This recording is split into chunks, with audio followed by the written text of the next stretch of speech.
There we are. You're there. And there's a picture. So thank you for joining us for the agenda review meeting for Monday, January 7th, 2019. And if you could please stand with me and say the Pledge of Allegiance. I pledge allegiance to the flag of the United States of America and to the republic for which it stands, one nation, under God, indivisible, with liberty and justice for all. Thank you. Mr. Schofield, if you could start us out, I'm going to go ahead and pass the coffee. Okay, this is one of the meetings I'd really like. We have really our need. Employee of the Month here, and by now we've probably given that away. So our Employee of the Month is, for November, is Jennifer Brito. So Jennifer, why don't you come on up here, and Paulette's going to tell us how wonderful you are. Yeah, we don't know that. Yeah, I was going to say, I don't know how much you can tell us about her that we haven't already heard from the residents, because they adore her. So Yes, they do. Well, Jennifer came to us last March. It's been almost a year now, Jennifer, so it's been some time. And as you know, she is the coordinator for all things senior programming. Since she came on board, we have done and implemented some new programs they're very excited about, and her relationship that she had prior to coming here with the healthcare industry has been really, really instrumental in us bringing about our first senior health fair a couple months ago. The seniors loved it. They gave out lots of flu shots, and most importantly, what Jennifer has brought to us is her being very personable with the seniors. And that is why we're here today, and what makes her the Employee of the Month for November, her being able to have a gut instinct about needing to check on seniors. So on October 15th, Jennifer made a life-saving decision. On that day, she asked, who's with us in the audience, Deputy Chu Pepper, to come along with her along with one of our staff members, Kyle Ostroff, on a welfare check for one of our elderly female residents. This resident is someone who had been coming into Village Hall to pay her water bill in person. So actually, Susan at the front desk had some concerns too, and Jennifer and her kind of coordinated to check on her. Her name is Lorna Swartz. Upon the arrival at Mrs. Swartz's home, Jennifer and Kyle, another one of our staff members at Community Services and PBSO, found her laying face down right in the front of the door. She had been there for almost 24 hours. They called fire rescue. Fire rescue got there and transported her, and basically told us that truly saved her life. Had she been there any longer, things could have not turned out the way they did. She is now at a rehab facility and getting the attention and the health care that she needs. And that is why we're here to celebrate Jennifer as the November Employee of the Month. do you have anything to add? Yes, I just want to thank everyone so much for this recognition, because since I've came to the village, it's been amazing. I love working here, I love living here, and I love our seniors most of all. But I can't accept this and say that I did it all on my own, because I work with a great team in community services, and we have a very close relationship with Palm Beach County Sheriff's Office as well. And as Paulette had mentioned, Chuperger had went with me, and we were able to save this lady's life. And it's so important that we continue to keep this up and check on our seniors, because a lot of them don't have family. So it's an honor, and I really appreciate it, and thank you so much. Well, I know that it was a team effort right down to our front desk. Everybody that works for Wellington, we really do work together on these kinds of issues. So thank you so much for having the wisdom and being able to drag Chewy out there. It was not that he's like, I don't know, I'm busy, I got stuff to do. And then he told me, he said, wow, she really had the instinct to know that this really was important. And I know you guys were pretty creative about making sure that this lady got the care she needed, and it wasn't simple. So thank you so much. Thank you, Paulette, for having a great department. I always feel confident when we tell our residents that if they need something that your department offers, I know they're going to get it covered as well as can be expected of any community. So proud of you guys. Thank you. Did I say everything? I'm sorry. Yeah, no, I have to say that of all the Employee of the Months that we've ever been presented, this is one of the most compelling stories. And so your role is such a crucial one for the village. We're really lucky that we have somebody in that spot who's very effective at what they do. So congratulations on a job well done. Thank you. Yeah, thanks, Jennifer. We need to start a hero of the month because truly a hero. You saved that woman's Saving a life. life is a high bar for the next employee. Yeah, exactly. Looking for that next time, right? Okay. But I think there was concern when Meredith left that who was going to replace Meredith with the connection she had with the seniors. And I mean, clearly you stepped right in and just hit the ground running and done a fantastic job. And everyone can't say better things about you. So congratulations. Thank you. Exactly. I think this is not only for this one incident, but for everything that you're doing. So congratulations on being Employee of the Month, and thank you for being a vital part of the village team. Thank you. And I agree, Councilman Napoleon, that we were so concerned because Meredith was Right? just a hard worker, and we thought, wow, how are we ever going to fill her shoes? And not to say that we ever really have filled them because she was incredible. You've really been a great addition, and everyone's worked hard to do the work, even without the Energizer Bunny that we had on staff. So thank you. Thank you. Thank you very much. Okay, Mr. Barnes would like leave to add something to your agenda under presentations and proclamations. Yes, you have We a have here, okay. agenda summary in front of you. This is an item that I originally was proposing to schedule for December, but could not have the appropriate parties there for the December meeting, but promptly forgot to put it on the agenda before it was printed for January.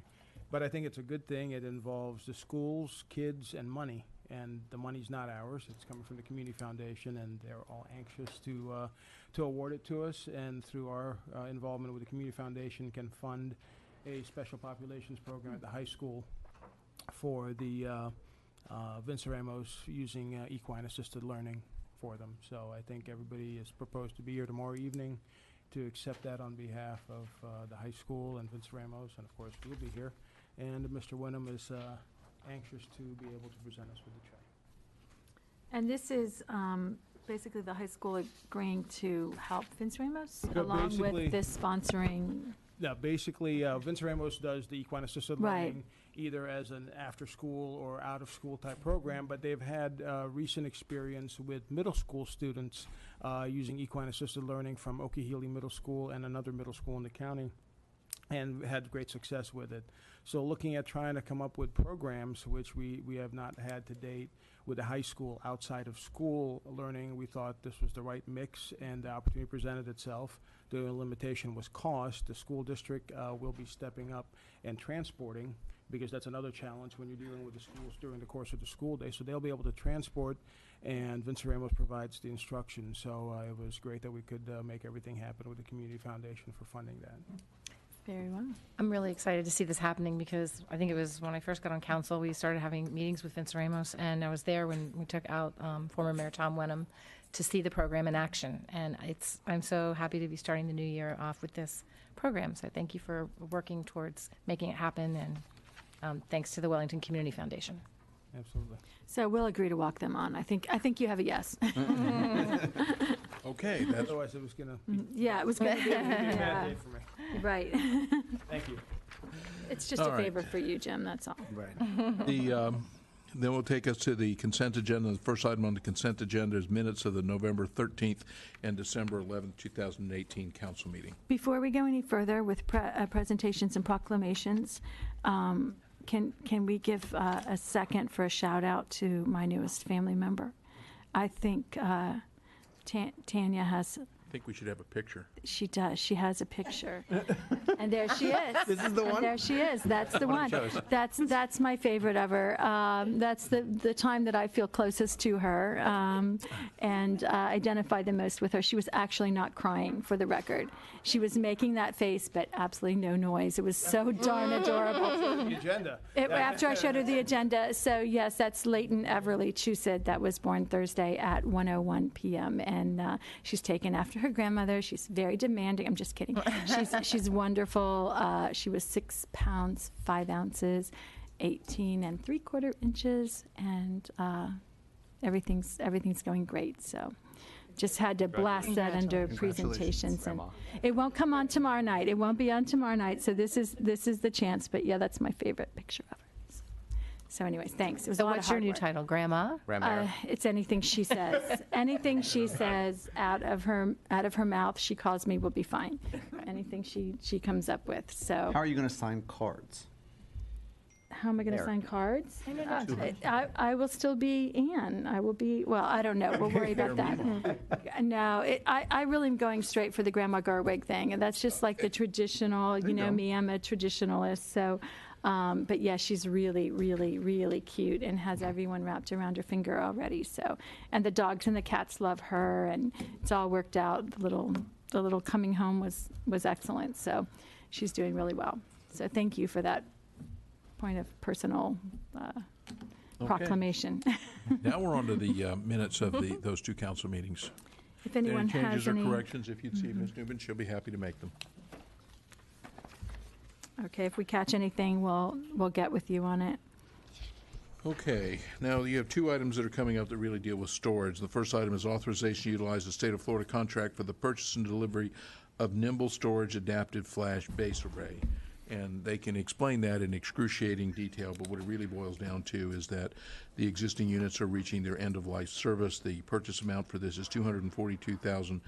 Mr. Silliman is recommending that we lease it for $72.26 a month. Now, that gives us about $18,000 in financing, but I spoke with them, and there is what they're really looking to do is spread the acquisition cost out over more of the useful life as a cash management tool, but the money is budgeted. Why is it always excruciating detail? Because Bill, that's it what we comes from your require. office. Okay. Because you're going to use really big words. Yeah, you're going to use very big words with this. If you want to hear horribly excruciating and long, wait till we get to Miss LaRock's items. Okay, there we go. There's even chemistry in that one. This is really just math. But, so what are we storing on here? Is this all of our data? Is this our documents? What is this? Yes. Okay. It's both. So there's two things that are here that are being proposed. One is the storage, which is everything that is on the H drive, W drive, as you may know and love it here. Other employees talk about where they're storing their daily details, what they're working on, all their projects and such. That storage is coming end of life this year. We need to swap it out. We're staying with the same company. It has done great for us. They're doing a really good deal with us to renew and stay on them. And second, the second item is backup storage. So backup storage with how many servers, how much stuff, and how long we have to keep it, it's just becoming... Well, while you're looking at, that's the very next item on your Oh, agenda. sorry. It's authorization to utilize Sourcewell contract, formerly National Joint Powers Alliance, as a base for pricing the purchase and delivery of 2 extra grid storage servers and the disposition of existing surplus. That purchase is for $131,442, which again, Mr. Silliman is recommending we lease it for 36 months. That provides an additional $9,400 in financing costs, but again, it spreads the cost over most of the useful life of the system, and it's a cash management item. So, What is the storage time frame that we're looking at? There's different based on whatever document it is, correct? Yeah. Okay. There's a lovely thick binder of how long you have to keep the things. Some things in building you have to keep for 30, 40, 50 years. Some are life of building, some are forever. It's depends on which topic it is and which piece. Mr. Silliman, just out of curiosity, how much storage do we have? Right now, we've got, we're buying, Dan, what are we're at about 30, Just a ballpark. 30 terabytes? 46 terabytes. Terabytes. 46 That is actually more terabytes. than the Library of Congress has, and we are typical of governments with the amount of data that we store repetitively. And one of the things that I've asked Mr. Silliman to do, and one of the questions I got from you all, and he has it for you, is a 3-year data and equipment plan. I've asked him to go back and look at our storage needs because at some point, the fact that we store more information in the Library of Congress is something we need to look at. So, for data backup, it usually lasts about 3 to 5 years, just because of the disks and stuff. Everything is transitioning. You've heard of solid state storage. We are in a hybrid of that because going full solid state storage I would love to do it, but I don't want to put the Village of Wellington under that monetary strain because it's very expensive. So we're in a hybrid solution, and again, the nimble storage, which is for the day-to-day storage, it's been working out very well for us. It hooks up with everything. Everybody plays nice with it. It has allotted us, and we've had very bad days, and none of you all know about it. We're running around like chickens with our heads chopped off doing it. This is one of the pieces that IT has been able to leverage and kept us on the go because it can do things on the fly. They call it snapshots and keep us up and date and going. And So retrieval of documents, is this gonna enable that to be an easier process? Yes. So for the backup storage, with what we're proposing for the replacement of the backup storage, one is we just need additional storage. Two is we need additional storage because of that functionality of able to have it on the fly. So we're still doing tape. We need to get off of tape. And this is a phase one of a two-phase process, which we budgeted for. We just have to get through this portion of it to go to the next portion. We're going to be getting rid of tape and be backing up to some sort of cloud service, state or federal funded and secured, so that we can get rid of tape. Because with tape, it's become archaic. If I have to go to tape, it's weeks until I can restore something that you're asking for. Whereas if we went with this other stuff, I can go and I can get down to the one Searchable, file, the one right. page with whatever's in front of you digitally, and I can restore it on the fly, and Dan can do it within minutes instead of weeks. So this is prepping us to get to that point and give us the leverage that we need to be able to have and meet the various requirements for the various lengths of period of times that we have to retain the documents and or whatever digital media that we have scanned in for the allotted time period, because we're starting to get stressed on it. So that stuff on the tape, does it get converted to this, or does it remain on the tape? Yes. we would like to do it all, but it's going to come at a great cost. So we're going to be working with the clerk once we get to that portion of the phase, to figure out what gaps we can do and what we can do and afford. But there are services as well that can help us with that. Is the anticipated useful life of these 36 months or longer? 3 to 5 years. On the nimble storage, which is for the W drive, the H drive, the day-to-day stuff, you can usually get 4 to 5 years out of it. This includes full warranty, so if a disk ever goes bad, it's pick it up, and then we got 4-hour replacement. There will be a hard drive here within 4 hours. Full unless warranty it's for how long? for 3 years. And then we can extend after Life that. of the lease for Yeah. now. As far as the backup, similar idea is you can usually get 4 to 6 years. I would still put in a 3 to 5 just because of wear and tear and how often you're using it and how much you're pushing and throttling it. When's the Is it a last- daily driver, or are you really beating it all Have the we time? purchased things like this before, or is this the first time? This will be the second time that we've purchased this type of stuff. I brought this 3-4 years ago originally. Coming to its end of its service life this year, it's at that four-year mark. And we that's in the leased it at agenda that packet. point as well. And again, it was to conserve funds, and we did it this time for conservation of funds because we're going into the new ERP software that's starting next 30 days, because there's additional costs there. So we're trying to save monies so we had more buying power to keep the ERP project rolling. But we did lease both of these items last time. So these are the two things. Yes, And and we this will is- have the 3-year equipment plan on your desk for you to see. Yes, I have a copy of that. We don't do this in a vacuum. Sorry, and Bill, I did highlight this. Okay, so we bought this in February 2014, and there's no more support for the hardware or the software as of May of this year.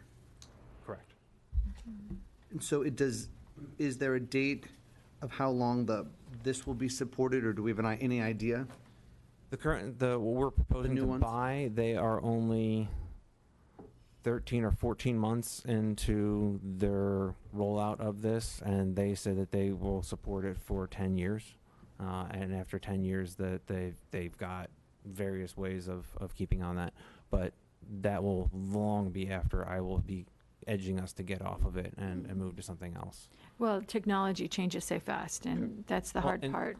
To be honest with you, with hard drives, the way that this goes, and I think you can all relate. I mean, look, we all have these in front of us. These don't have moving storage in them anymore. What we're saving all this data is still on a spinning disk. So they're spinning at 72, 54,000 RPMs per second. So they're running all day, every day, just spinning, spinning, spinning.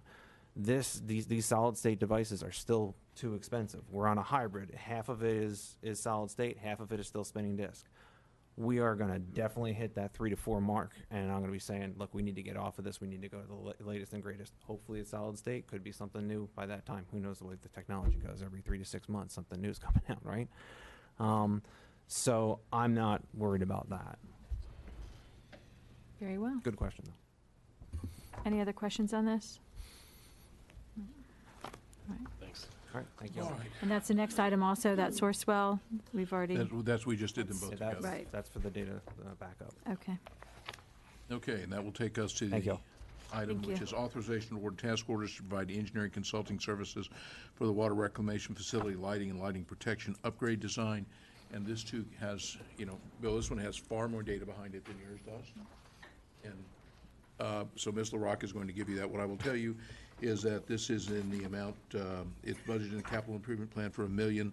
The authorization amount is $75,324, which is 6.8% of the total cost. That is well within the 7 to 7.5% that I'm usually looking at. You have another item which is right behind it, which is a utility rate related as well, and its design is in at 7.6. And I'm going to let Ms. LaRocque go through both of these for you right now. Happy New Year. Happy New Year. New Year. As Mr. Schofield said, this is a authorization for design work for Hiller's Electrical to replace the exterior lighting at the water reclamation facility and complete the lighting protection systems at the water reclamation facility. Before we are requesting authorization, we did a study last year to look at how much it would cost to do the interior and exterior lighting. On the basis of that study, we're recommending at this point in time to do only the exterior, and we anticipate a reduction of electrical power of about 58% as a result of this project, and it is budgeted in the utility capital improvement plan for this year.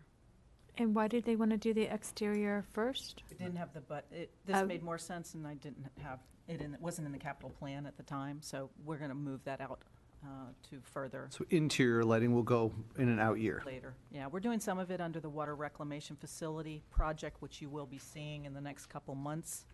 So this gave us more bang for the buck. And exterior LEDs are durable and long-lasting and energy-saving, and It's also a security issue at the facility. It's very dark. And, we want to make sure from a security standpoint, both for the personnel and obviously the facility, that it's adequately lighted. So the lighting there is over 30 years old and very I'm inadequate. sure we've looked into whether or not this is going to interfere with neighboring homes. And Yeah, we'll do a Shields. study to make sure that Okay, everything stays on the interior of the property. There's no overflow right. onto other adjacent properties. very well. Costs more on the front side, but it lasts a very long time, the LED. Yes, Yeah. it's a very good investment. Well, Ms. Lark, what did you say, a 58% reduction? Yeah. I haven't done a return on investment calculation, obviously, until we get the bids back, but it's a very wise investment. And they're also a more sustainable, Absolutely. the old mercury and all that stuff that happens with the other ones is, Very environmentally friendly. right. Very good. The next item is authorization to award a task order to provide engineering consulting services for the replacement of programmable logic controllers at the water reclamation facility. And this is a design in the amount of $128,346 on an estimated overall budget of $1.675 million. And again, this is at the design is 7.6% of the total, which is right in the range that we expect it to be. Shannon will go into a lot more detail. Some of these range in age from 10 to 25 years old, and some of them they don't even support anymore. So, Shannon? That's correct. As you know, this facility runs 24 hours a day, 365 days a year. And these controllers basically are the smarts to controlling all the process operations in the plant. We have 11 of them. One is 25 years old. The other ones are between 8 and 13 years old, and they're really no longer supported. So it is the brains of the plant. This plant cannot be operated manually for a long period of time. It's too complex, like most treatment facilities. So it's very important that we replace these PLCs to ensure the long-term operational sorry, I'm just getting back from vacation, still have a little bit of vacation brain. Make sure the plant is operating efficiently and effectively at all times. How many are we replacing with this? All of them, 11. Okay. Because it says 10 are going to be phased out over the next 5 years? No, we're going to, at this project, we'll do 11. Okay. And it's all what's of them. our numbers on reclamation? I mean, I know that we're pretty good about it, but do we have the best use of our You mean water reclamation? The reuse? Our reuse, yeah. Component? Well, you have approved a reuse master plan of late, and we're in the process of conducting that study. That's about a year-long study. And the goal of that study is to determine what's the best use of the reuse. Water, one, from a economic standpoint, it is a commodity, and there is some opportunity potentially to get some revenue from that. But beyond that, it also helps us environmentally with our consumptive use permit. The district finds that very beneficial as it relates to reuse of water, so they see that very positively. So that study is ongoing. But this is separate. This is about the plant and the Making plant it work, operations and right. ensuring that it's always operable 100%. And what's the time frame for this consulting portion before we move to the next I portion? think we'll have design by the time we review it and they do it. It'll probably take about 6 months, and then we'll have to put it out to bid.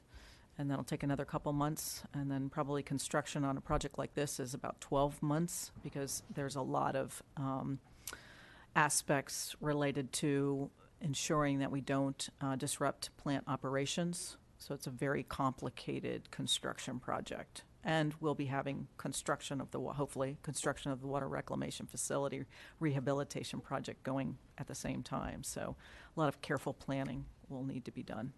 But if everything happens as it should, all this will come together at the same time. And in a couple years, we'll be really good to go. Is there an estimate on the cost of the project to actually do the replacement? Or? Yeah, the PLCs is about 1.675, 1,675,000. And it is in the approved capital improvement budget for this year. Under utilities? Yes. Right. Okay. Very good. Any other questions? He's not going anywhere yet. All right, she's The still next here. item is authorization to renew existing contract with process control consultants to provide utility process control systems maintenance and modification. We have a system that we call SCADA, and we actually use two SCADA systems, one on the utility side and the other on the public works side. It is the system that they use to remotely monitor and operate. Shannon, from using SCADA, Ken from her office look at any of the facilities that we're using and modify how they're operated, but that supervisor control and data acquisition system is used to monitor and run all of the utilities, from the water to the wastewater, the lift stations to the distribution system. We have a second system installed that handles our surface water management side. We can run pumps, but this is really the consulting contract to do the operation and maintenance that the SCADA system requires, that we do not have the ability to do in-house. Yeah, to do the programming. I mean, we recently, we're just finishing replacing the two SCADA systems, one at the water plant, one at the wastewater plant, as Mr. Schofield said, that operates, collects information and operates all of our facilities. And what this contract will do is do any control upgrades that are necessary. We're constantly having to reprogram and refine and change things, just the nature of the business. So this consultant will do that for us, because we do not have that ability in-house. And how did we find this? This is a pretty unique field, right? Very, it's very specific. He's very experienced in utilities. He does a lot of work for the Loxahatchee River District, which is, I think, the piggyback contract that we're using there. This is actually our bid. Oh, this one is, yeah. So a Okay. lot of experience, and like I said, he did just finish the SCADA replacement project, did a very good job. So does this work with the drainage system and utility system, or is this? This is for the utilities. Okay. I don't know if it can be used. The for- drainage system, they're separate systems. They But work is it separately. SCADA or no? It is a SCADA Okay, system that we that's use, and fine. one of these days, if you want to hear way more in detail about SCADA systems and ladder logic and programming, Yes. come up to my office and I will share it to you with you at also. SCADA just receives information from Right. remote facilities and local facilities, And puts it in one place, processes and then it. the operators or whoever is monitoring it or operating a facility then back. can. You've been in the control rooms, you've seen all the screens. Mm-hmm. That's the SCADA system. And Shannon has forbidden me from accessing the utility side. desk. Mr. Lundin has not given the same prohibition against the drainage side, although I can only read it. It's pretty He's impressive. thinking about it now, though. Yeah, yeah. And I just read it, I As call long him as he and ask can't him a turn lot. any knobs in there, we're okay. For those of you, I mean, nobody in this room knows I really like drainage and water problems and things like that. So how I find out what the water levels are every day is I open up the little page that says SCADA and look.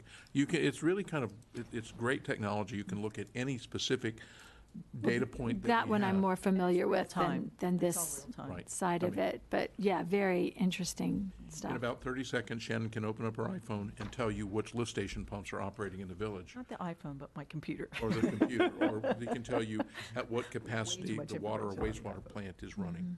It's Right. really, it's fascinating stuff.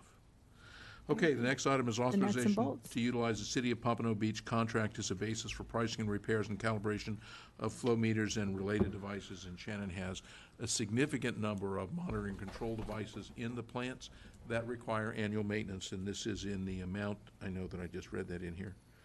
Shannon, Not to you're gonna have exceed 60,000. 60,000. Right. Yep. Yeah. We have a few, we're trying to consolidate everything and bring everything under one umbrella. So that's what this contract does. As Mr. Schofield said, we have about 200 instruments across the utility that we have to ensure annually that they're reading properly to make sure process controls is adequate. So we don't have the ability to do this volume of work in-house. We have staff that can do a few things, but that's what this would do, would be outsource that work. Okay, the next item Thank is you. authorization to amend an existing contract to add landscape maintenance service areas. And what we really want to do is add to Wellington Professional Lawn Care Cressida the Street amount and of Scribbling Cape. $61,920. And what has happened since then is that we've added landscaping along Graciedia Street and to the Stribbling K Park berm and some other areas. And between those, that'll add about $61,920 to them. And there were not areas that we required, maintenance when we made the original bid or budgeted this year.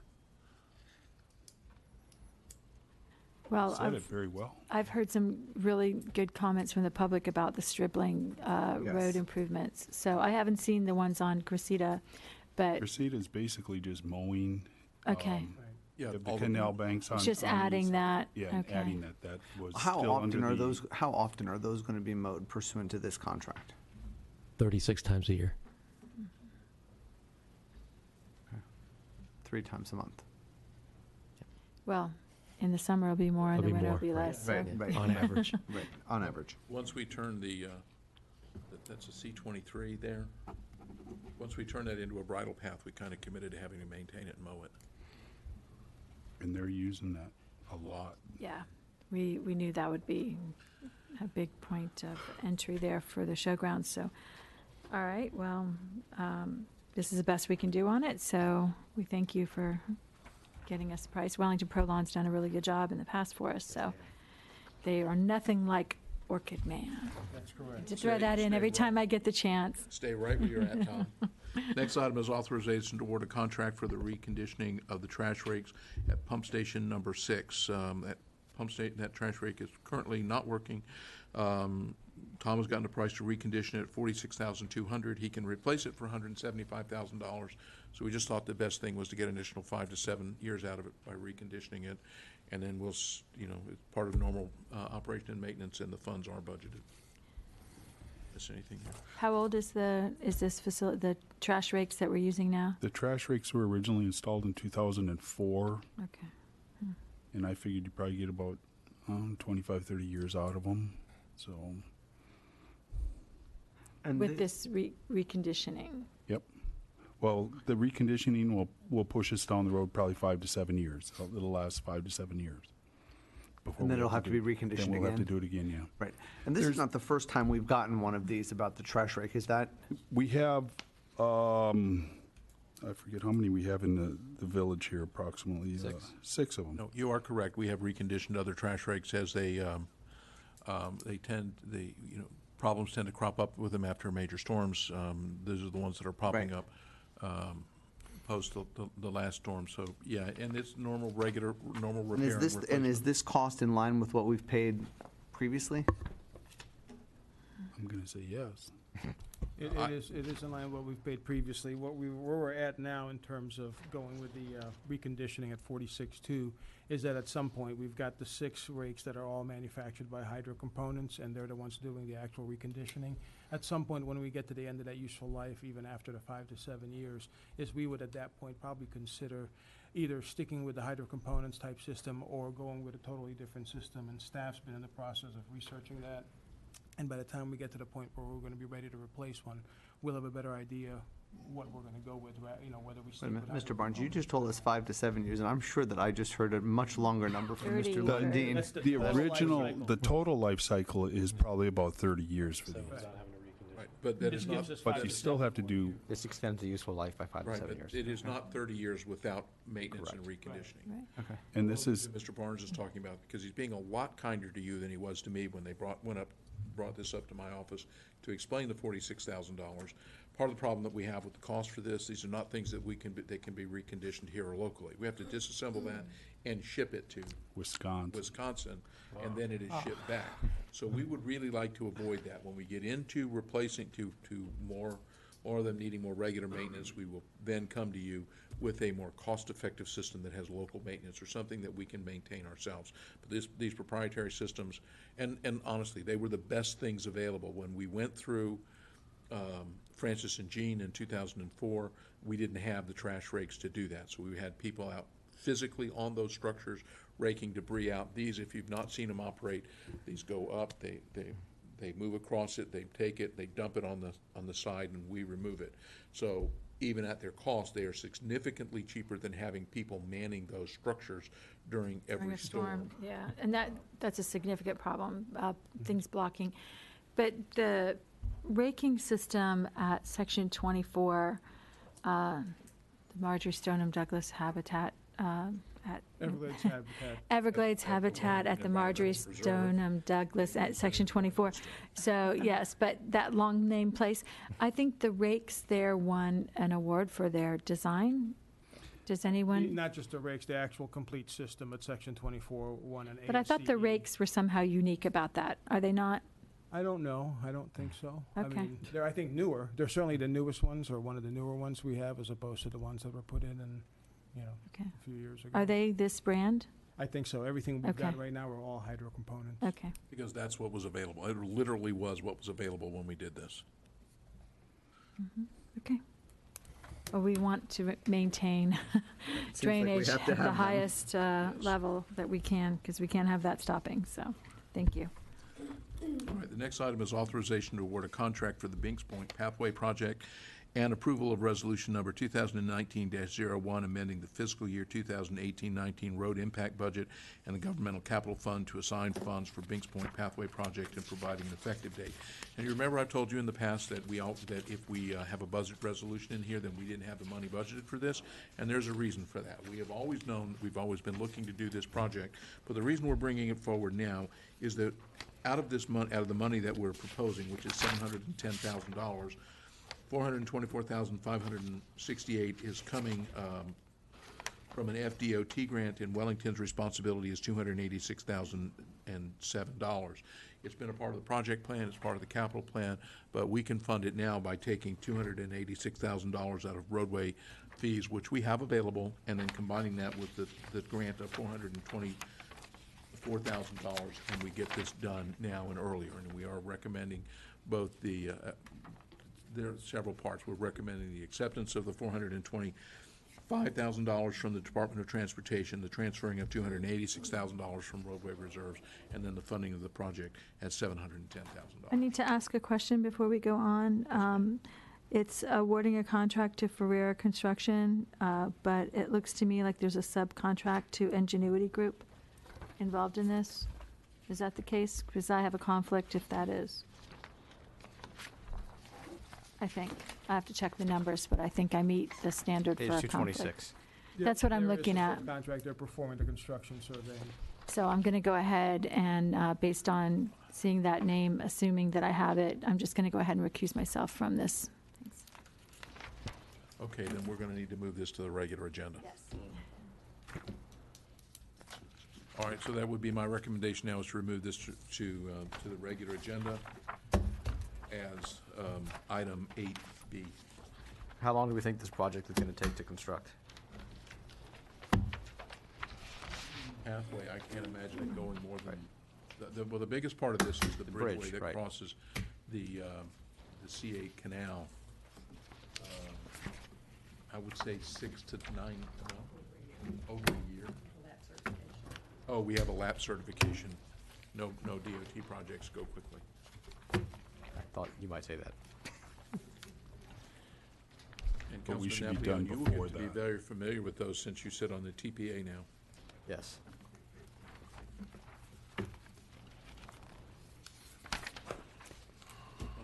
But again, even though it's going to the regular agenda, you'll hear this tomorrow night, we are certainly recommending that we do this project, because if we don't, we are going to build this pathway at some point anyway. But you're telling us we have this money in the roadway fund? Yes, we have the money in the fund. And how did we get the grant money? The grant money, we applied, NPO. And through basically NPO, yeah. Puts out the TPA grants. and just to put that in perspective, we have right now about $2 and change million in grant funding from NPO. I know there's a discussion, I had a discussion earlier today about some of the projects on the TPA agenda. You know, we're there, but we're lower down, and it's not because for lack of trying, but they do try to distribute projects, and like I say, we're at about 2 million and change. Once we've built those, we will go back higher up on the project priority list. Okay.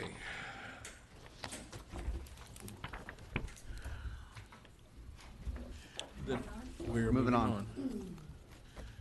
The next two items are actually related. Don't go. These are you. The next two items are related. First is resolution number R 2019-02, Recreation Corporation Easement Agreement, and resolution 2019-03, that's right, I can do this without them, the Lazargoot Farms Inc. Easement Agreement. See, there are times when they don't want me to read into the agenda, but I do, so when they're not here, I can cover. So if you will, all of you know that there is a bridle path along the south side of Pearson Road from South Shore east to South Santa Barbara. So we have been, not 1 square inch of that is in public ownership. It's all private. So Mr. Odell has been working for the better part of 3 years to get easements across that. So what these two, there are two separate parcels. The easements, what it provides is a utility and a bridle path easement for us so that we can put utilities in it. It also will give us the ability to go in and maintain that bridle path through what is probably the most heavily used crossing in the village, which is at South Shore. So we are recommending doing this. What that will do is it will take that section across the Swordland property. We have a public easement. This completes that last piece, gives us an easement out to South Shore, and allows us to appropriately and safely maintain those easements. So we are recommending approval of both of those grant of easements. Which has been a huge problem for the equestrians over the years. The rutting that occurs in there and the drainage issues. So now we are going to be able to offer. I know that we may have offered services before just in a public service kind of thing because it was that important that it wasn't a mess. But we're now going to be able to do this the right way, correct? Correct. We can Yes. actually, the intent is to be able to do the entire scope. Okay. What's the annual cost associated with maintaining the easement? Minimal? Relatively, in that case, relatively minimal. We already maintain the fence along there, so this is just the grading and occasional placement of material in there. Getting it up to the standard will be the biggest cost. Once it's at that, then it'll be the same as the rest of our easements where we're gonna And be. based on where we're at with that, you'll probably see that as an award, as a contract award. But it's not going to change the material that's there? No, I it's gonna suspect be- it'll improve it. Okay. Yeah. All right. Yeah, based on the rutting and everything else, Right. it's pretty bad material, so it'll Okay. improve. But how significant of a project is that going to be? If all done at once, it's gonna be, yeah, it's a decent sized project, time-wise, but I think we're gonna try and do incremental as far as we've got fencing, you've got limited right-of-way there, so you're gonna have to really be careful as to how you stage the work so that you don't, Well, and just impede the traffic too much. To put it in perspective, between now and the end of the season, what we will be doing is grading and placing material as needed. We won't do any significant Yeah, work we on can't the pathway read. itself Okay. until after the season is over. Right, Try and do all the work on the backside of the right-of-way since we don't wanna right. tie up the roadway, Right. because there's not a lot of work. There's not a lot of right-of-way in there, and this is all in private land. It's an Fence is in need easement of a lot of instead. work, we're just safing it up. We're not gonna be replacing the fence at this point until after season, I think is the intent, because, again, that would require a lot of work within the right-of-way that we don't wanna disrupt the movement of traffic there along Pearson. But we're gonna For- safe it up. For cars or horses. Yeah, exactly, Yeah. equestrian or automobile.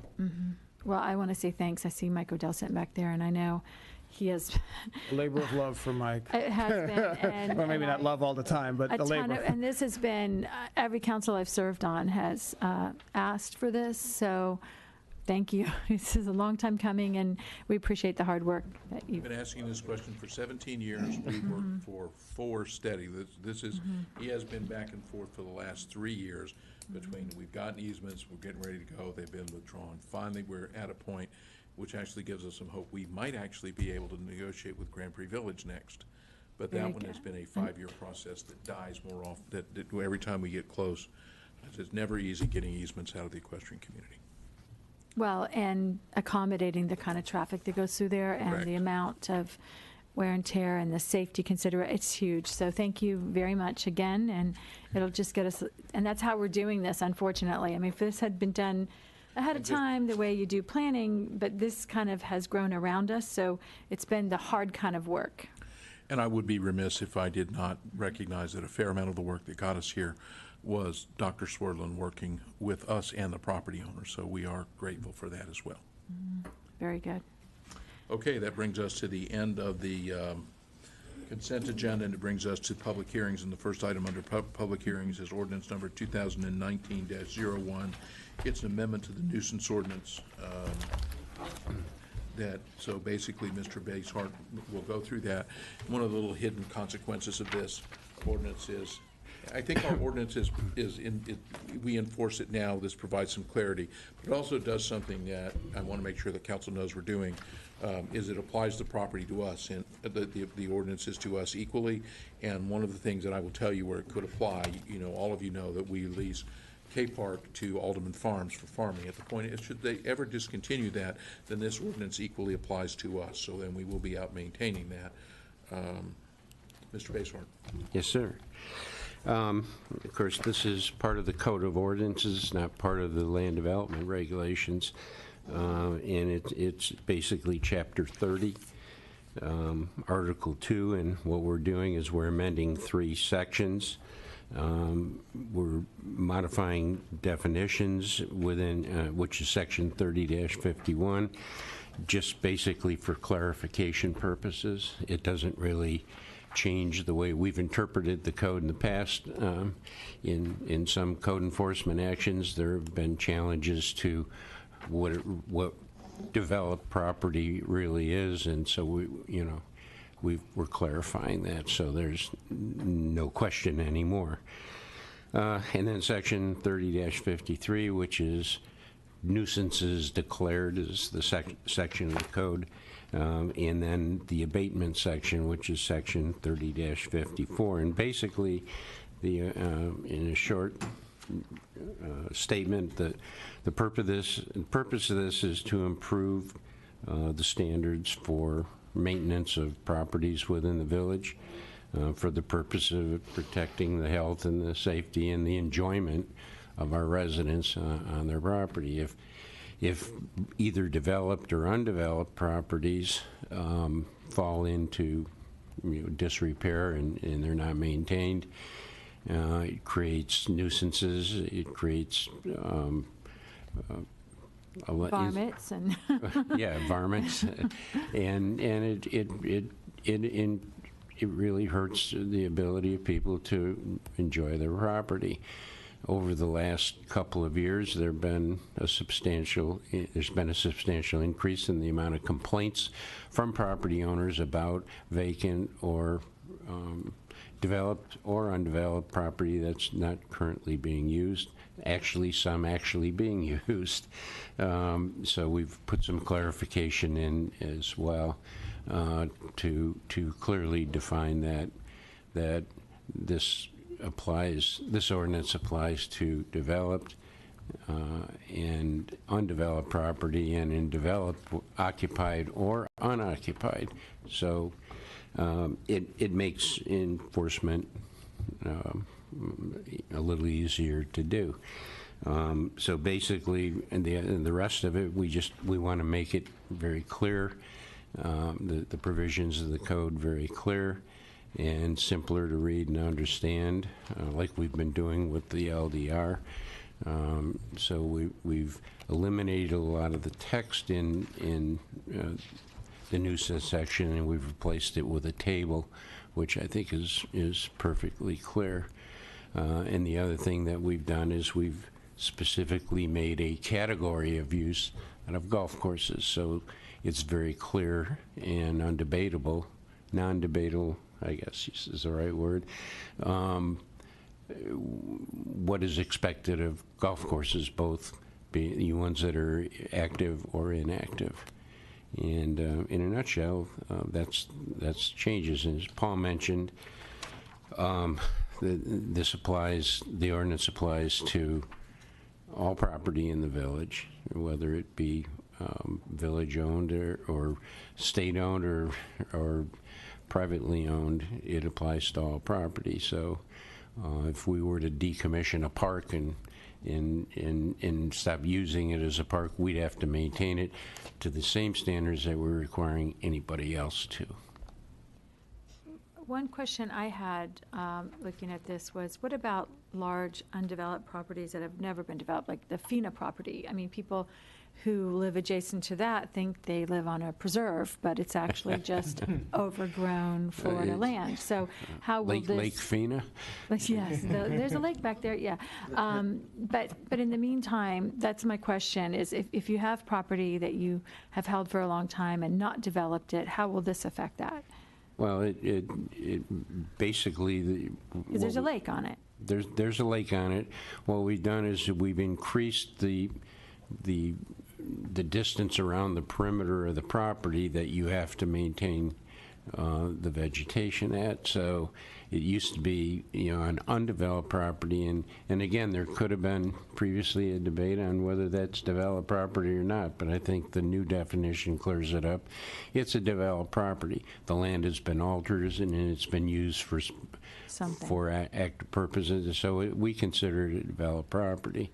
And so is that a negative to someone living near it, that this is going to require clearing, and is this going to be sometimes a negative? And no, I mean, I don't think so. If you're talking about the FINA property, which, by the way, we understand isn't the FINA property anymore, it's been sold. Okay. But I'm just thinking of an example. I mean, we all understand when we talk about golf courses, homes are right up against them, and we get a lot of complaints about what is or isn't happening properly, and they say in my backyard, and what they mean is in someone else's property that is adjacent to mine. Right. So we understand that part of it, but I'm just looking for the unintended consequences that might arise if we don't handle this properly.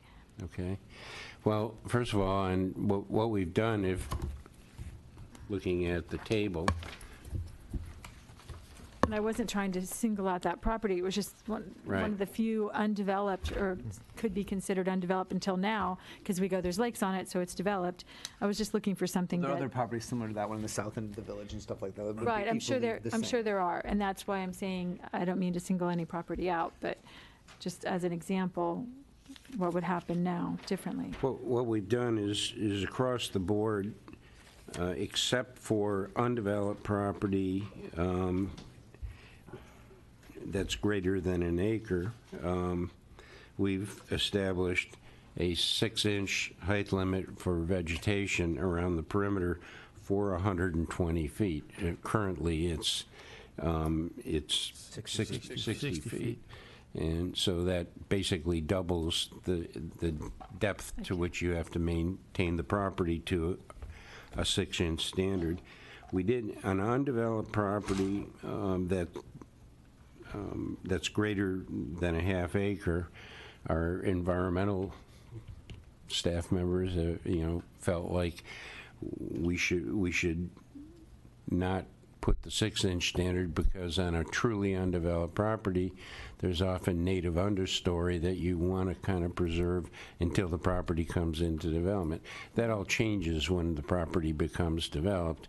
You don't have a native understory anymore, so then we want the more stringent enforcement. And the other thing you may notice is that we've singled out little ranches and allowed for a lesser standard there. And the reason we did that is because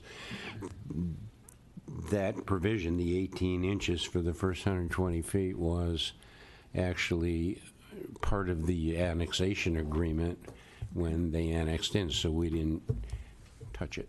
Okay, so we are being consistent. Yes. Okay.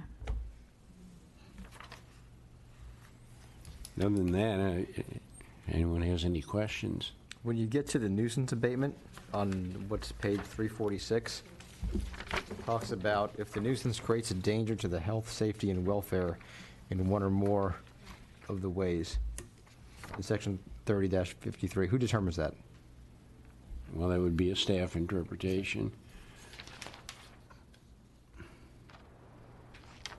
Just go to Land Development Director? Yes, it would be me. Okay. Initially, it would be code enforcement, appealable to me, and then appealable to the PZAB if somebody didn't feel it was actually a hazard. And does that standard, health, safety, and welfare, include providing a nesting, breeding, or feeding area for vermin? Because that part was taken out. Do we assume that's now included within the health, safety, and welfare? Yes, it is. That's just really part of the streamlining of the language. It's still in there. And the main purpose of this change is to add greater clarity? Is that what we're talking about? That's the primary purpose, is to make it uniform and to make it easier to understand. Right. Yes. So it's not that this is not a power that, or this is not something that existed before, but we've put this in so that it is clearer and easier to understand for everyone across the board? That's correct. We're not, this is not new. This provision, the nuisance section of the Code of Ordinance is not new. What we're doing here is massaging it to make it clearer, easier to understand, and more uniform. Just like we've been going through the code of doing. Just like everything else, And it's yes. always been interpreted the way that, this way. We're just making it So we're putting it in writing, so to speak. correct. Right. And logistically wise, the code isn't changing. Notice-wise, the code is changing the same, so how we notice people isn't changing. Okay.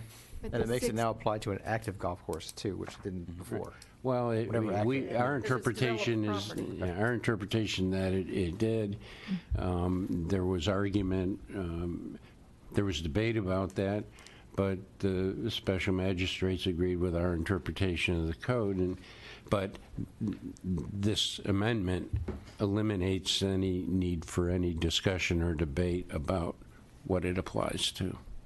And we've been having this discussion as a 15 or 16-year-old discussion within the village. We've had properties that have gone dark in the past, and what has happened is they remain dark.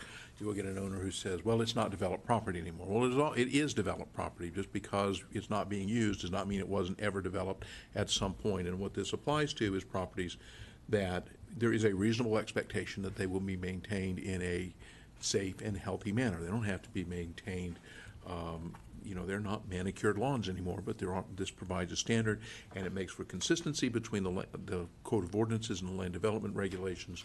There is nothing really new in here except for the provision of the expansion of the maintenance buffer from 60 feet to 120 feet. And That even one on is undeveloped a properties right difference. now, they're required to maintain 60 feet off of a public right-of-way. Right, and so this becomes effective upon passage after second reading. Yes. How long do people then have to comply?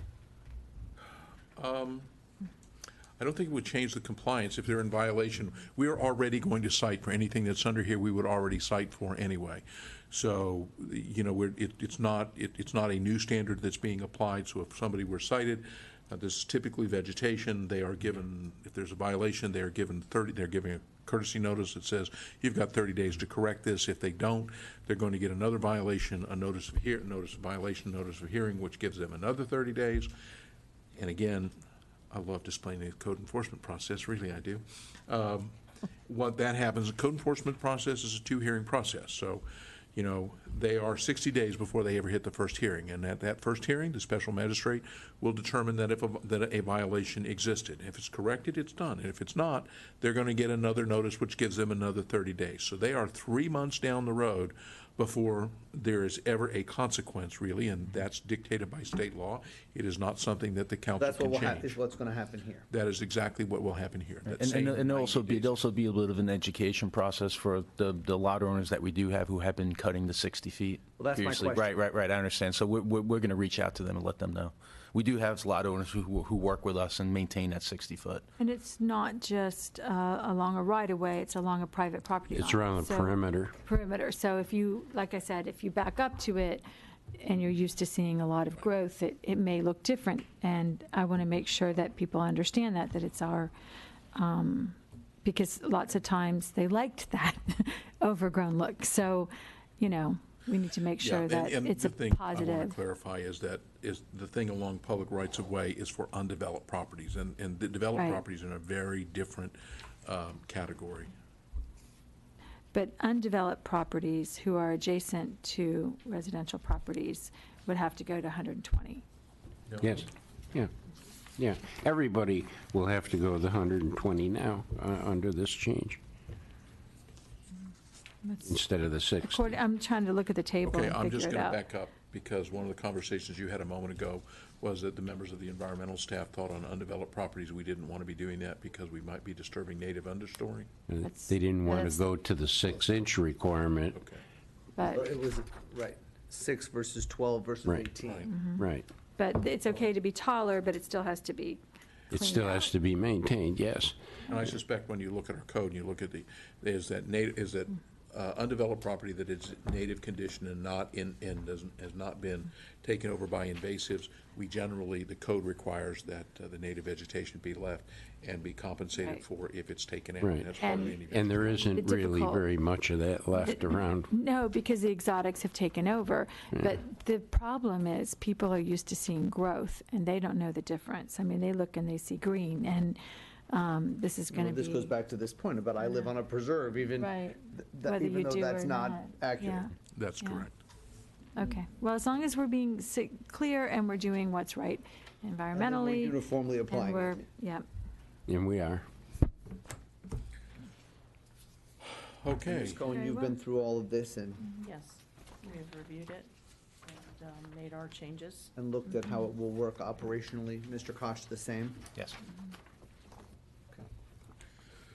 All right. And it's Then- gone through committees. What committees reviewed this? Just This one, PZAB? as a code of ordinance, does not go to any, it's not a land development regulation. This is just Okay. this is a council legislative decision. Correct. Okay, so it doesn't concern any other boards? No. No. Okay. All right, that brings us to the end of public hearings, and it brings us to the regular agenda. I don't know if the mayor She has to recuse herself. I do have to recuse myself, but I'm going to ask the attorney to add some other documentation because the letter submitted seems to imply that this was spurred by Mr. Novak, and it was spurred by Mr. Margolis and later tagged on. So I think there's another piece in this that I'm not sure that it gives the right impression in the documentation. So we can talk about that Yeah, later. sure. I'm going to recuse myself because this affects me personally.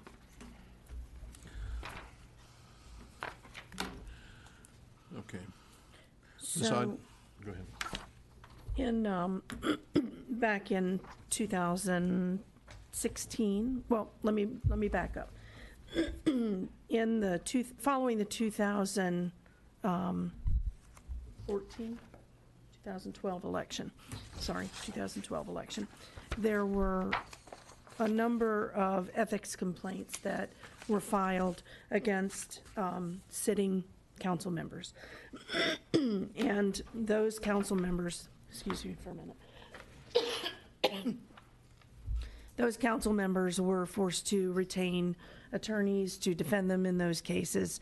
and incurred fees. And at that time, as you may recall, we had an insurance policy that provided 100% reimbursement for those fees up to $25,000 per claim. And after a number of claims, the League of Cities changed the policy and reduced the coverage so that it only provided 50% coverage for successfully defending an ethics complaint.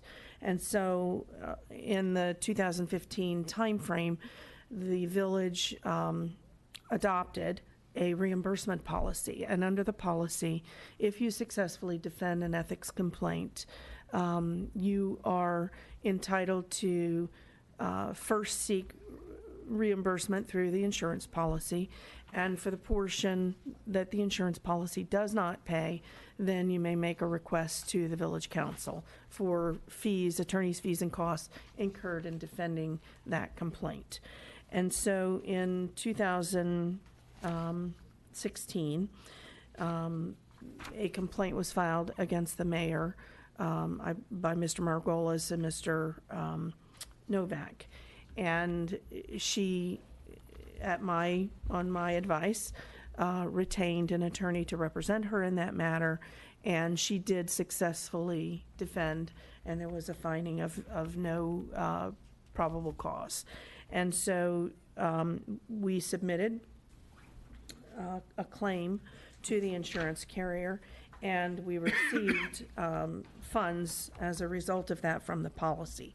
Now, the mayor has already paid the full amount of $6,750 to the law firm that she retained. And so the amount recovered from the league, which is $3,415.63, needs to be remitted over to the mayor. And in addition to that, there is a balance that is owed to her for reimbursement of these fees of $3,334.37. So the request is approval to go ahead and reimburse the mayor for that expenditure. And that's what we're asking you to do. So a claim was already made to FMIT for the full amount, and they've paid 50% of it. They which is paid- what their policy now Correct. requires them to do. And then the That's village correct. comes out of pocket for the other 50% to make the mayor whole. That's correct. When the league changed their policy to only pay 50%, did they apply that to everyone, or is that just singled out Wellington because we got a lot of complaints? I believe that applies to everyone now, but it was precipitated by the number of claims that were filed on our, on that portion of our policy. The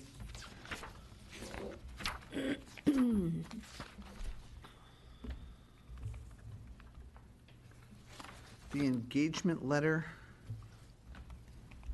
for the Coates firm, or is that just the invoices, or what is the? These are the invoices from the Coates Law Firm. You also have in your packet, the mayor was required to submit a letter informing me that she had. Correct, that's to comply with Section 5? Correct. And then you also have the invoices for the amounts that were billed and paid to the Coates Law Firm.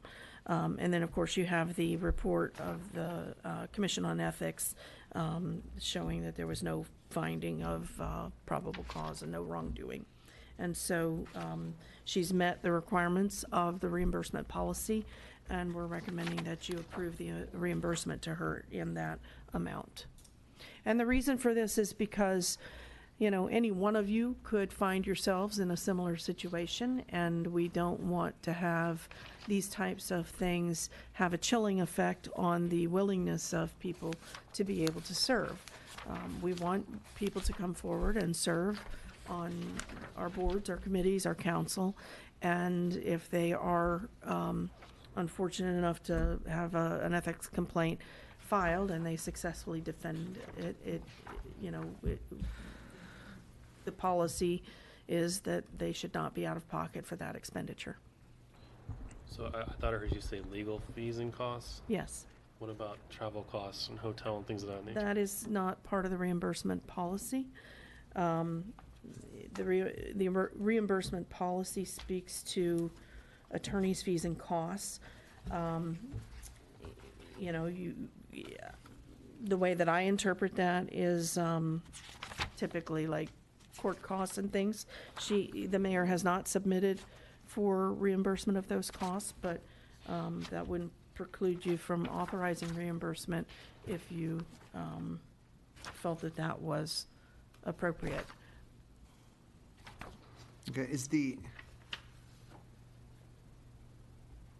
fee arrangement referenced in section 5I on page 355, is that here, or do you have that and just we don't have it?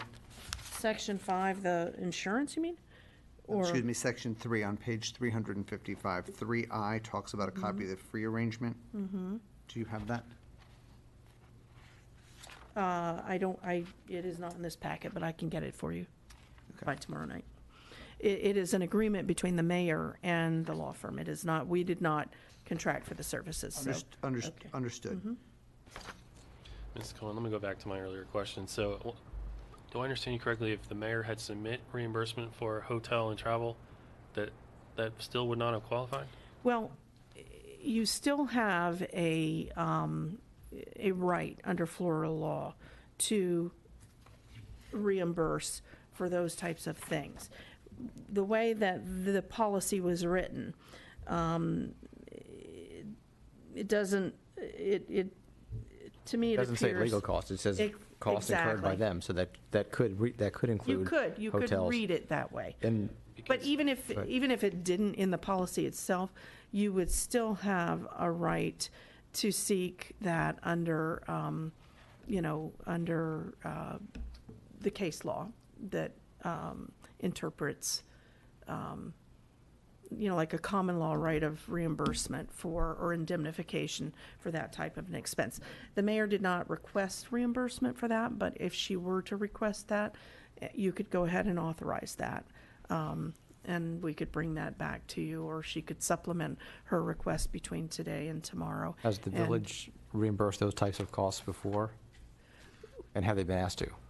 The village has not. The village is, and the insurance policy does not cover that. The insurance covers only attorney's fees and like court costs. So the amount that was reimbursed previously on any of these cases was strictly for attorney's fees and costs, not for, costs and expenses incurred in traveling to and from any type of hearing. Okay. Well, I would think that should be included in the future, because certainly every bill I submit to my clients includes my cost for travel and hotel. And if you're compelled to go to Tallahassee to appear for a hearing, it's only fair that you should be reimbursed for that if you prevail. Well, I can ask her to supplement her request to submit for those costs, and those can be presented to you tomorrow night. I think that's the most fair way to do it. I agree. Agree. And then we'll also get the fee agreement. Okay? Correct, but, and is this the first time we've paid out under this? Under this policy, yes. Not the first time we've made an insurance claim, because remember, in the past, the insurance claims paid 100%. I mean, the insurer paid 100%. It's the first time the village had to come out of pocket to pay the other half. Correct. This is the first time we've used this reimbursement policy that was adopted for this purpose. Okay. And then the email that's on page 377, is that the email that we're saying complies with section 3 on page 355, where there has to be a statement of all of these things, A through J? Bless you.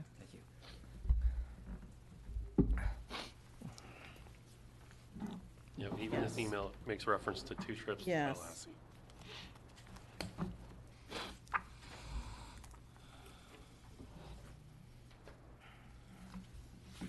Right, is that so this email from the mayor to you, Ms. Cohen, on December 8th is is what we're saying, intended is what to- we're saying complies with that? Because there's a lot of things listed here that are not listed in that email. So I'm just trying to follow it. Well, that was, I believe, the intent was to comply with that provision, and that's why the email was sent.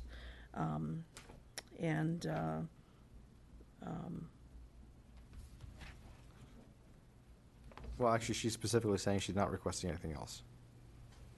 Right, she said Says, that. looking at the policy, it appears I could request other expenses, but I'm only requesting the actual legal fees that I paid, not the additional expenses I incurred. Correct. They're not even able to be counted, she says.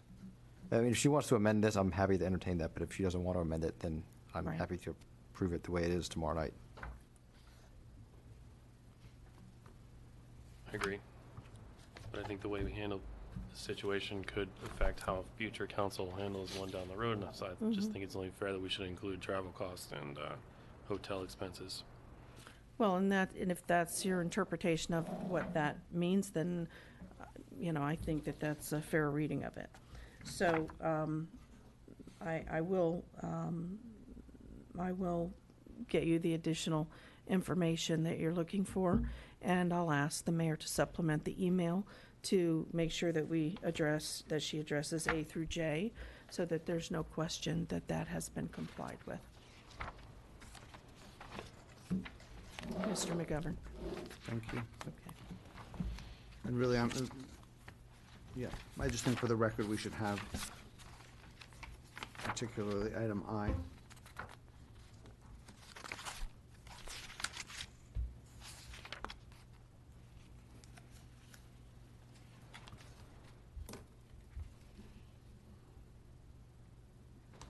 Any other questions? Not for me. No. Okay.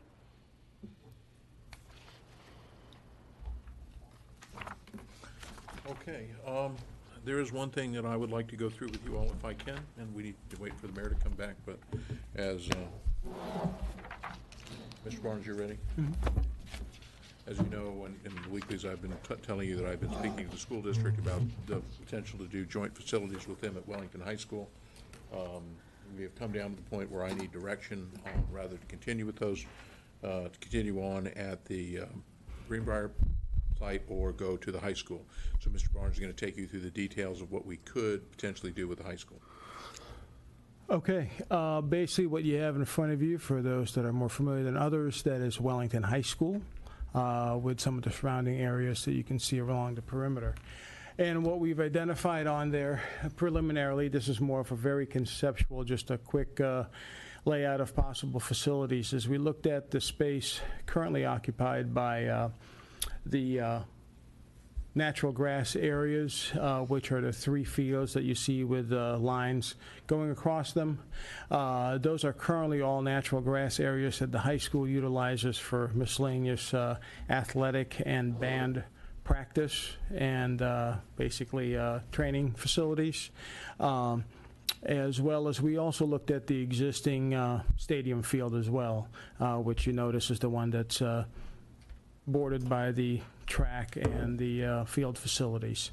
And what we looked at was basically coming in and doing a joint project with the school district wherein we improve and construct new facilities on school property that would be available for use by the school during school use periods during the day and after school in the afternoons and early evenings, as well as available for village use in the evenings and weekends. And the benefit there is that we maximize the efficiency by locating it on improved property and within the school property already, and not encumber any existing vacant village property for those improvements. The facilities that we look to just try and site on this property are, as I mentioned previously, the actual sports field, multipurpose fields, as well as to look at the size of the property to be able to accommodate a competition pool facility and the necessary support improvements for that pool. And since we were in the general vicinity of the balance of their support athletic facilities, tennis courts, basketball courts, racquetball, et cetera, is we looked at essentially taking that all on and being able to utilize those facilities as, again, facilities available for the community use. In the past, you know, if you've been in the village long enough, you recall when the public used to use those racquetball courts for racquetball. And as a community high school, technically, notwithstanding access limitations, particularly current day access limitations that we have for security reasons, the whole purpose of community schools was to have facilities that could be used year-round, and we had that use in the past. We would look to go ahead and improve those facilities, since admittedly, I think even the school district staff will tell you that those basketball courts, tennis courts, and racquetball courts have not really seen any kind of upgrades since their original construction over 30 years ago. And so that's what we've looked at. We have discussed this project with the school district, both at the administrative level at the school district headquarters with Dr. Fenoy and his executive staff and real estate staff, as well as at the school level with Ms. Hayden, Mr. Romano, and the staff there at the high school. At this point, while Dr. Fenoy's staff is working on a conceptual agreement with us to at least indicate that both from the staff level and at the board level there is a desire on their part to move forward. We've also met on site with the school staff, and they are also willing to undertake, you know, that joint use endeavor.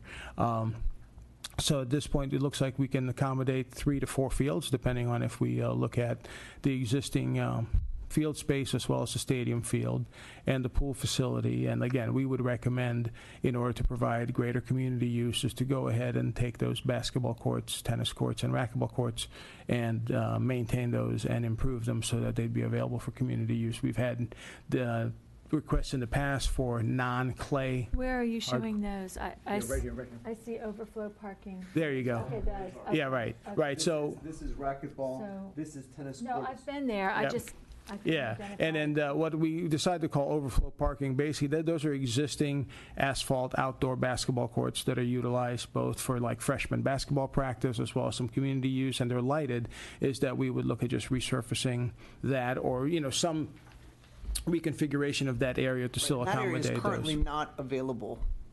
Right, because of the security and access control issues that we've had over the last several years, particularly current day, but even for the last several years, it hasn't been available for non-school Right, so one time of the use. things that I regularly hear is that since we moved the tennis center, people Right. in this area of the village would love to have tennis courts that they could just go use recreationally. This Like would we used to. provide that. Correct. Like we used to. Right, like we used to use it there. And we've got this issue of the school day, and we don't control that.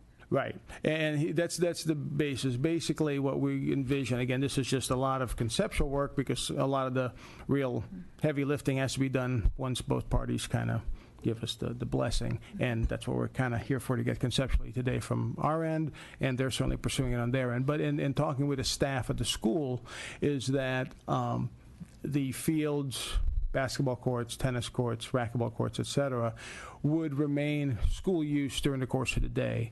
What we could do in terms of security fencing and access control is we would still allow for, should the determination be made as a future phase that the aquatics complex be located here as well, that would allow for some daytime use during the school day with Right, the because there appropriate. wouldn't be people at the school that'd be swimming during the day. Well, not necessarily. They would not be swimming today it's on their unless there was a property, special so- event. right. Well, we would handle that with fencing. There's a way you can control access There's no throughout. room for bleachers. There's no room for, like, the swim meet impact on this plan. Oh, there actually is. What you've got, I mean, it's just like what you have at the WCC area around there now. I disagree. It looks quite significantly reduced as far as spectator area on this plan. Right, well, the This parking. is just so conceptual. Well, it's conceptual, but also the parking that you would utilize, just like if you have an event at, you know, the, So the bleachers will be on top of the parking lot? well, no, I mean, there's really, I wouldn't look at that as a site plan. I mean, the number Okay, of so this is bleachers, just well, two the number of bleachers we have at the existing facility, we have 2 existing portable bleachers. So I think we could fit 2 portable bleachers there for sure. Sure, you fit 2 portable. Yeah, I mean, and like I said, to delve into the site details like that now would be premature. The key is parking-wise, we would look at utilizing parking for the entire site. Just like you do for any major activity at the high school, you would look at utilizing parking for the entire site. Right, you'd have to use the parking on this side Right, for the those overall events. public Right. parking. And that would be handled by fencing and secure walkways that would separate, so there would be no commingling during the Right. school day of school traffic. Around here. Right, and then so one way to The reason we're accommodate. having this conversation now is because of the date on the Greenbrier Park. Correct. That's the reason we're having that. So it's one or the other at this point. Correct. And this is the first time I've even seen this plan. I've heard rumors about it, but I haven't seen it presented before.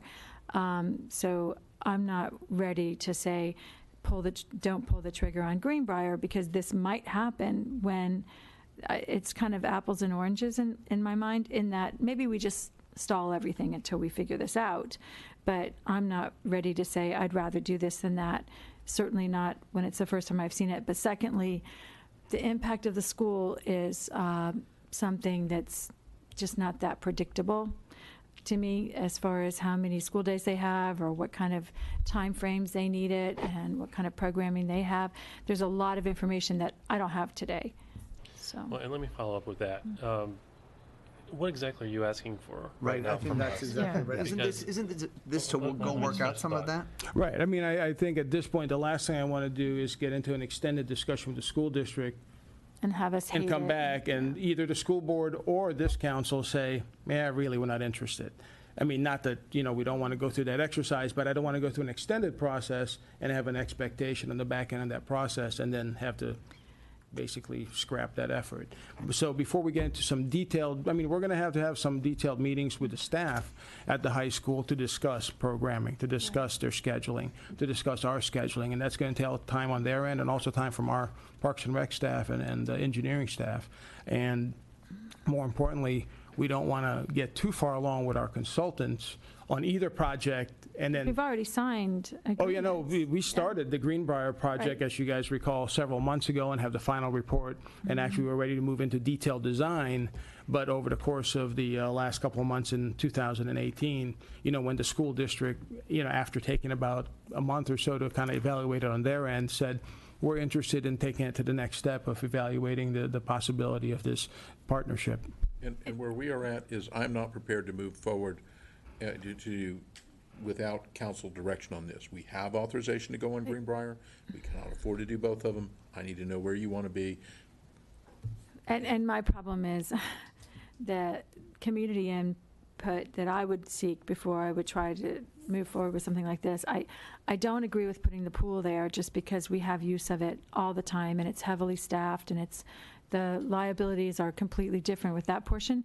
But what I would like to see developed with Wellington High School isn't even on this plan, which would be similar to what we're doing over at Emerald Cove, and they have asked us from their direction. They have asked me several times, can you work with us like Jupiter did and do a AstroTurf field for the football, and we'll work out a shared use agreement to where if you guys help us do the AstroTurf field for the main stadium, we could use the facility, that portion of it, which is completely on the other side of all this. So I just see a lot of moving parts in this discussion and not what I feel the community has been asking for, which is, helping the high school have a better use of the field they have. Because one of the things that has happened, like what Jupiter did, where the community came and a private funder came in and helped with some public-private partnerships to provide AstroTurf for their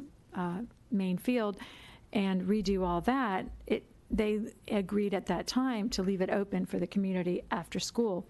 So that's something that the school has been asking for, but these other elements are not something that I think the school has been asking for. So I'm seeing kind of things different than I would like to see in the process because, we do that at Emerald Cove. That's our field where the football field is, and the track around it belongs to the village. The tennis courts between equestrian trails and Emerald Cove are our fields, but the parking is shared. I mean, those kinds of things are easier when you're working, driven by both sides.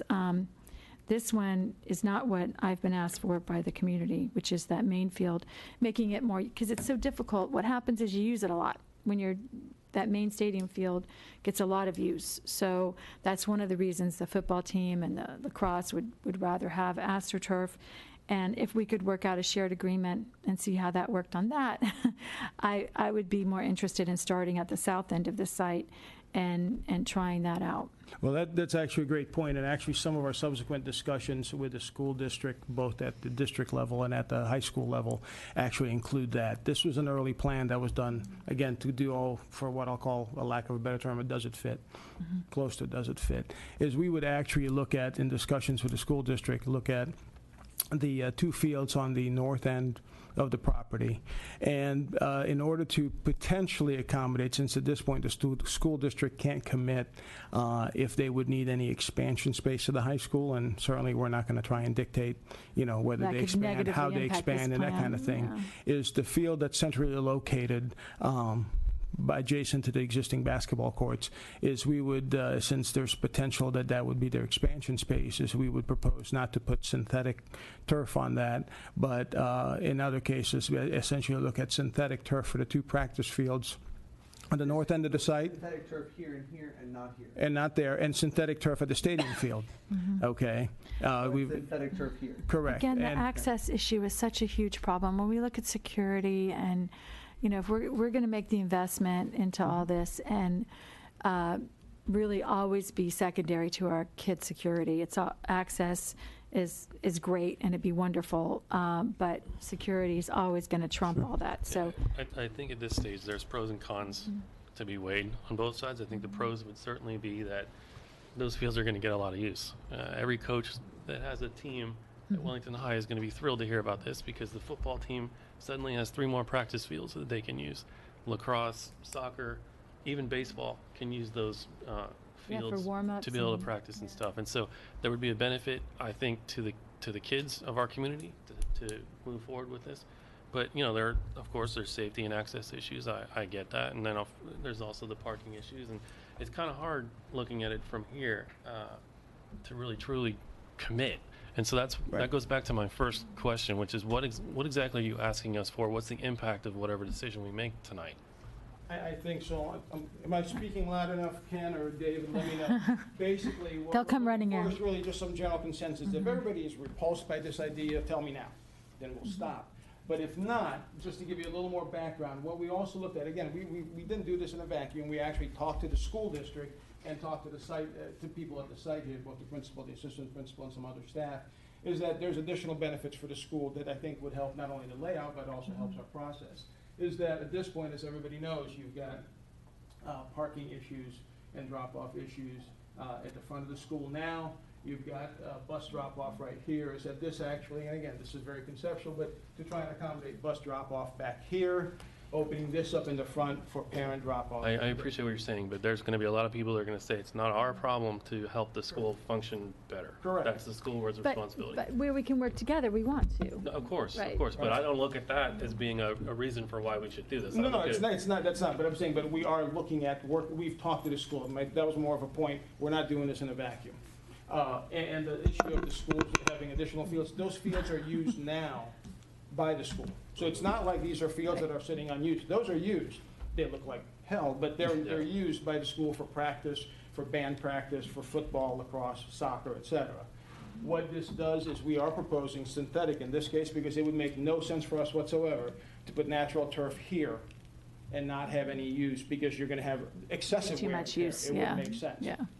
By going with synthetic turf at this location, you would actually have basically next to no downtime in terms of the actual use of the facility, only because of the nature of synthetic turf and the fact that you don't have the downtime with weather, and you don't have the downtime in terms of the wear and tear All right, that you so have on natural Let me go to another turf.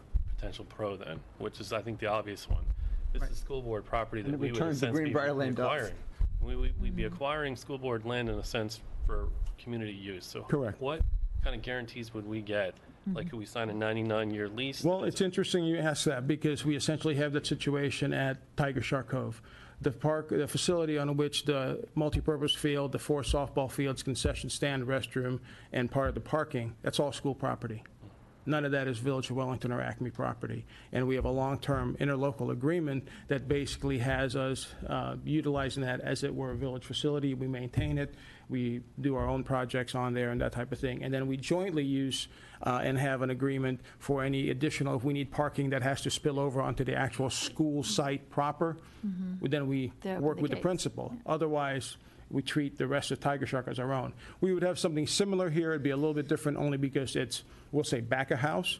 But I think the intent would still be something similar in that you would have a very limited, the access control, again, is probably more important than any other aspect of this plan, is security and access control. And the school acknowledges that, and we acknowledge that as So well. let me ask you about that then, because isn't the community track, that's a community track that's used by the public? Not Except, not like I now. said, It used to be, but the best hasn't laid plans. Dating myself. 'Cause Yeah, exactly, the best laid plans. You're going back, know it. you're Right. you're going back before, right. Way back in the you're going back before Principal Alligood.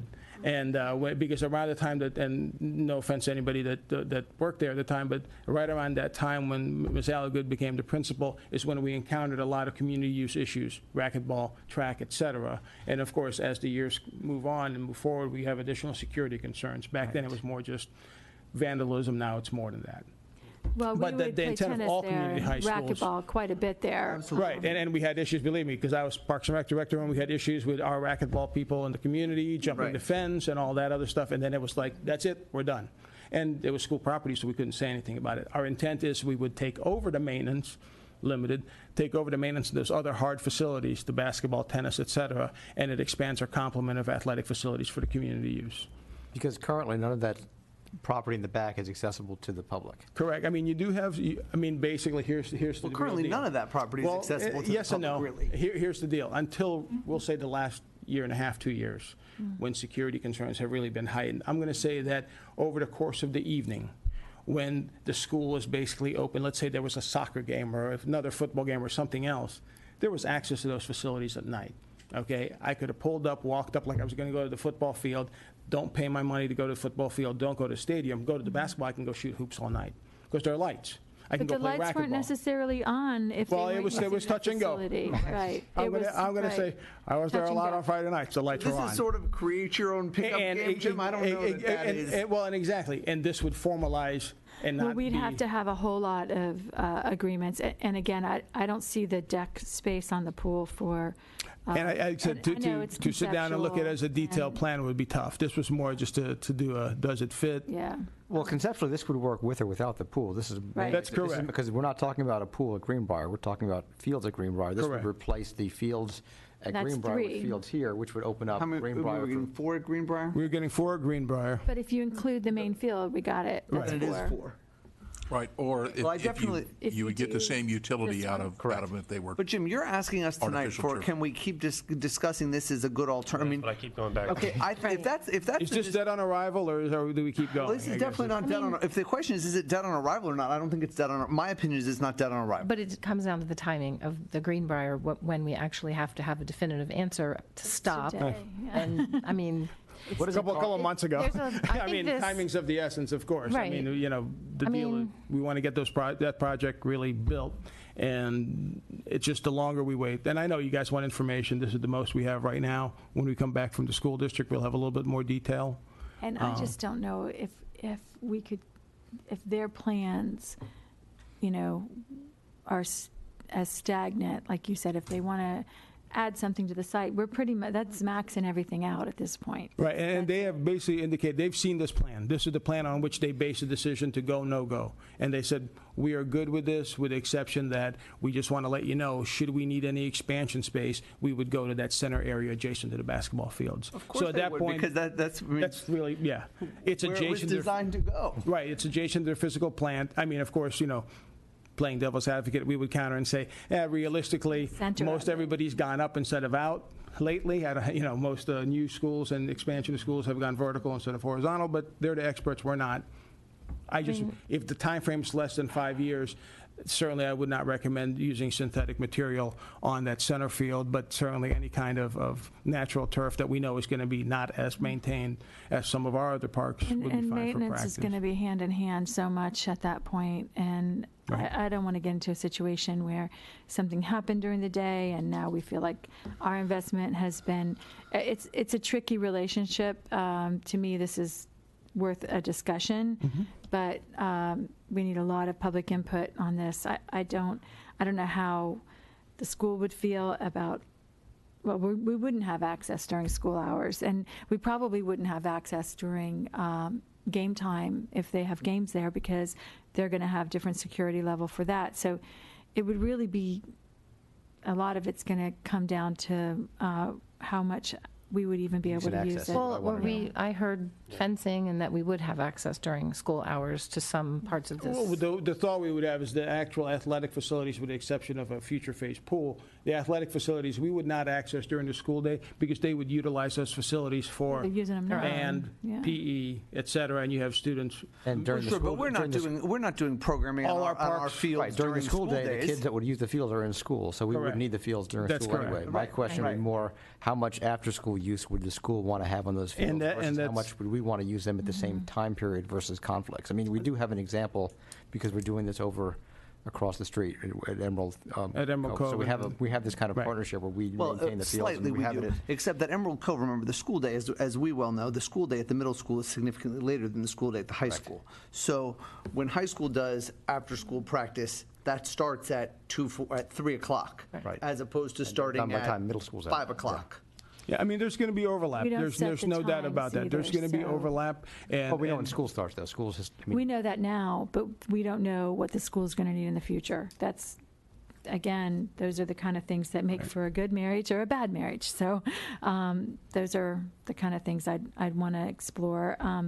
And the investment of the turf field, again, I would want to start with something that has value to the school instead of like, look what Right. we did in your backyard. And, you know, I just wouldn't start the conversation like this, but because they have been asking for the. Right, interesting enough, yeah, what our plan involves discussion with both Mr. Romano, who was the football coach years ago and is now AP for community and adult education, and actually Mr. Abel, who is the current football coach, who talked to Mr. Romano about this and actually talked with us as well.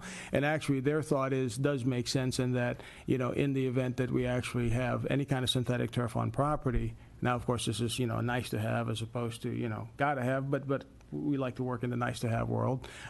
If you've got a synthetic turf game field, it helps to have a synthetic turf practice field and vice versa. That way you're practicing on what you're playing. I know it doesn't go into, well, what about when you play away games and all that? But if you go with me for a minute, that was a nice to have that they liked, and we certainly, synthetic in this case makes sense only because of the extent and amount of use that we would propose on it, both from the school standpoint and the villager standpoint. It doesn't make sense to do natural turf and incur a greater maintenance load. Okay, so let's say we decide here, let's continue talking. What happens next? Next step is we discuss in detail programming and scheduling with the school district staff, with actual school staff, with Mr. Romano and Ms. Hayden and Ms. Fitzhugh, and come up with a plan that works for both. I cannot comfortably bring back a plan to you guys that has us taking a lesser amount of time than we could. This is theater of the mind. So what kind of time frame would that? Yeah, I mean, I would say Mr. Romano and I are planning on meeting on programming within the next week and a half. Let's say that the talks with the school folks don't go well. We don't like what they have to say. They don't like what we have to say, whatever. What happens to Greenbrier? It's on hold. At this point, we don't hold, but we would go back to Mr. Schofield, tell him we're unable to reach an agreement with the school district on programming and scheduling. Move forward with Greenbrier would be our recommendation. Yeah, so for right now, we would be putting Greenbrier on hold. Other than a delay, what's our downside in putting a hold on Greenbrier at this point so we can finish fleshing this out? Do we lose anything by There's a putting? delay, but the contract we wrote the contract based on best qualifications, and so we wouldn't, the contractor for the fields wouldn't change. If we do a pool, that would certainly be a change, but there's a. No, we're talking about Greenbrier. Well, Greenbrier, there's no. We're real asking you the different, like, consequence. there's no consequence, we don't have a It's financial just a consequence, delay, except no. we've paid for design. We have not paid for the Haven't design paid for yet. design. Right. So that's the part We that we're finished the delaying. conceptual plan, which involved looking at both the Greenbrier Park Okay, so site as if we- well as the Old Boys and Girls Club Wellington Community Park site for those intended facilities. And we actually dialed the But where we Wellington are at Community here Park site is, as well. you know, Okay, so we we have some haven't, time to make this decision, but But we don't have a lot of time, is what I you're need to saying. move forward with that contract, or either that or this. or let them And- know that we're going to delay We're it. now at a point where I am uncomfortable moving ahead without consensus from council on what I'd like I'm to going explore more of what we can do here, and if it works out where we can get the access we want and make the school happy, along with safety issues and compatibility and timing, I'd like to see what we can do here, because if we can preserve Greenbrier for something else down the road, we don't have that much land we own. I'd like to see us do that, but if this doesn't work out for whatever reasons, we can't come to an agreement on the school board on how it's going to function, how it's going to be operated, how it's going to be secured, then I think we would go back to Greenbrier as the default. But this is an opportunity that we apparently either didn't think we'd ever be able to realize when we talked about Greenbrier, which now seems to be on the table. So I'd like to see how far we can get with this to see if this is a viable plan. And I think we should do that as quickly as possible. Obviously. Right. I see this as a great opportunity to enhance one of our high schools that greatly needs the upgrades and to create new recreational spaces for our residents with an interlocal agreement. And I don't see why we couldn't even make the school more secure than it is now if we're going to be going through Well, and I a think phase this- like If we're this. going to have recreation, it's going to require, I think, additional security. But Oh, yeah, absolutely. But we understand I'm just saying, why that. can't we just make it, Yeah. you know, And I think more this- secure? I think this then potentially brings back those tennis courts, brings back those racquetball courts, things that we've had in the past, that we've used.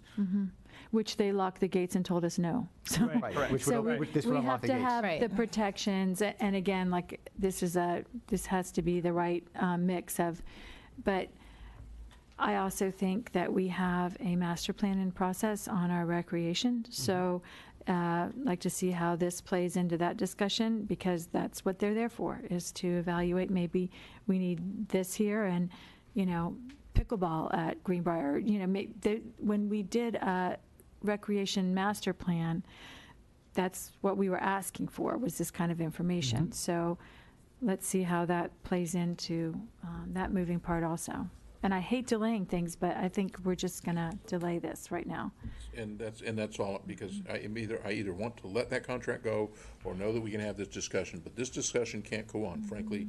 And when we sit here in the first meeting in February, if we don't have agreement with the school board, I'm going to recommend to you that we go back to where we're at. I have some very sincere questions about the functionality of this in the long term, but I'm not saying that they can't be answered and that they can't be worked out.